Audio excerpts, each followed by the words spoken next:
സംസ്ഥാനത്ത് മുണ്ടിനീര് അഥവാ മംസ് ബാധിക്കുന്നവരുടെ എണ്ണത്തിൽ വർധന. പ്രതിദിന രോഗബാധിതർ 200-നടുത്തേക്ക് എത്തിയിട്ടുണ്ട്.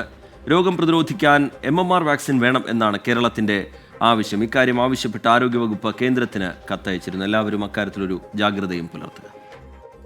മംസ് അഥവാ മുണ്ടിനീര് ഏത് പ്രായക്കാരെയും ബാധിക്കുന്ന രോഗമാണ്. എന്നാൽ 5 മുതൽ 9 വയസ്സുവരെ പ്രായമുള്ള കുട്ടികളിലാണ് ഏറ്റവും കൂടുതൽ രോഗബാധ കണ്ടുവരുന്നത്. 2 മുതൽ 4 ആഴ്ച വരെയാണ് വൈറസിന്റെ ഇൻക്യുബേഷൻ കാലയളവ്. പിന്നീട് ലക്ഷണങ്ങൾ പ്രകടമായി തുടങ്ങും. കടുത്ത പനി, ചുമ, തൊണ്ടവേദന, വിശപ്പില്ലായ്മ, ശരീരവേദന എന്നിവയാണ് മുണ്ടിനീരിന്റെ ലക്ഷണങ്ങൾ. രോഗബാധിതനായ വ്യക്തിയുടെ സ്രവങ്ങളുമായി നേരിട്ടുള്ള സമ്പർക്കത്തിലൂടെയോ വായുവിലൂടെയോ രോഗം പടരാം. 2024 സംസ്ഥാനത്താകെ 74,000-ലധികം പേരാണ് മുണ്ടിനീര് ബാധിച്ച് ചികിത്സ തേടിയത്. 5 മുതൽ 15 വയസ്സുവരെയുള്ള കുട്ടികളെയാണ് രോഗം കൂടുതൽ ബാധിക്കുന്നതെങ്കിലും മുതിർന്നവരിലും രോഗം വ്യാപിക്കുന്നുണ്ട്. 1.5 മാസത്തിനിടെ 9,763 പേർക്ക് മുണ്ടിനീര് സ്ഥിരീകരിച്ചു.